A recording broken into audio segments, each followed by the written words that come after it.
Hi guys, Forgotten Wolf here, and this is Season 7 Game of Thrones theories. I'm going over some of the most popular theories leading into Season 7 and going over whether they came true or not.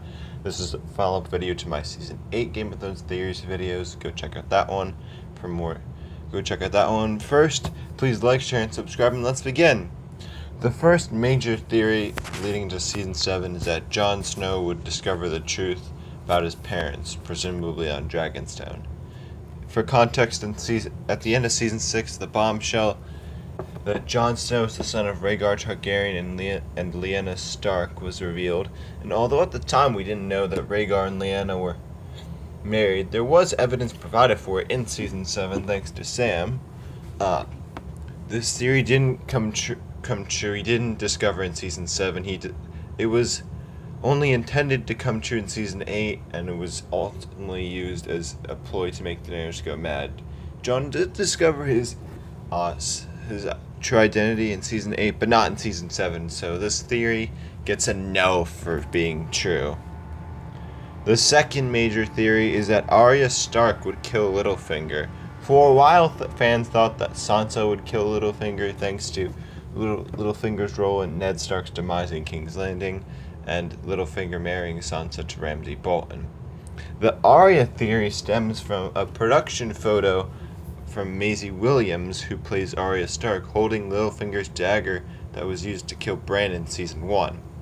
Ironically, both the Sansa and Arya killing Littlefinger was true, as Sansa ordered Arya to kill Littlefinger, so both of them ended up delivering justice to Littlefinger.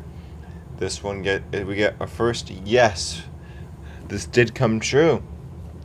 We've already got more theories corrected in the Season 8 video. The third theory is that Bran would let the White Walkers go through the wall. I already covered Bran being the same as the Night King last time, so the Bran saga will continue. I get the feeling him and Jon will get a theory on them in every single one of these. This theory stems from the Night King leaving his mark on Bran during Season 6, and this only led to the Night King knew Bran was in the Godswood, which missed potential there, and the Night King only got past the wall thanks to Viserion. Bran was in Winterfell when the Night King went past the wall. Benjen Stark saw to that one, so this theory gets a no. This did not happen. The fourth major theory is that Gendry was actually the true-born son of Robert and Cersei mentioned in Season 1.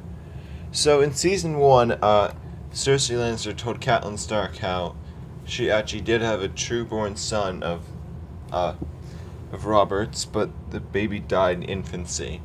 But the theory goes that Cersei's hate for Robert and her behavior led Cersei to actually give Gendry away, faking his death. Cersei actually gave birth to Gendry and faked his death, sending him away to someone in King's Landing. After sending Gendry away, Cersei had Gendry's quote-unquote mother killed.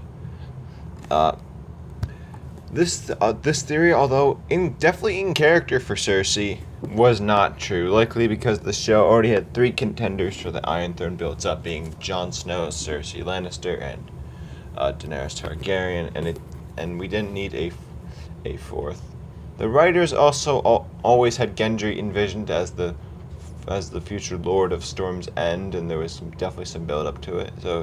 But if we ever get a Game of Thrones animated show, I would love to see them adapt this theory. This is a very cool theory. The fifth theory is that Jon Snow is Azor Ahai, mentioned by Melisandre. Azor Ahai is the prince that was promised. This theory was built up throughout the whole of the Game of Thrones show, and even in Season 8. And normally this means true, but we fast forward to House of the Dragon Season 1, where more evidence is provided that Jon is the prince that was promised. Then in Season 2, along with the poor and disappointing writing and just disappointing season, it suggested at the end that Daenerys was the prince that was promised, which, why retcon it now?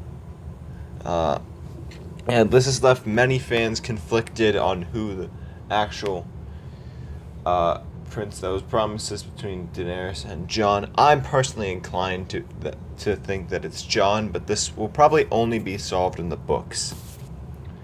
The sixth, I will go on that. Hold on. All right, we are back. Sorry, I thought my dog threw up. The sixth major theory is that Sansa would end up being like Cersei. The evidence comes from the trailer for season 7 and Sansa's hair being like Cersei. That was her main talking point. Not a lot of evidence to go off, but this theory did come partially true as Sansa became a player in the Game of Thrones and was able to resist Daenerys long enough. And although Jon bent the knee, Sansa made it known that Daenerys did not necessarily have her support. And this eventually worked as she became Queen of the North, and the Northern Lords came to her side. So I'm gonna say this theory that Sansa ended up like Cersei gets a yes, especially with the writing in season 8. And now the final theory that Sam was the narrator of A Song of Ice and Fire. The theory stems from the actor for Sam suggesting this theory, and theory was partially adapted as Sam wrote A Song of Ice and Fire book in the last episode of Game of Thrones, which showed all the wars following the death of King Robert. This means it was partially true.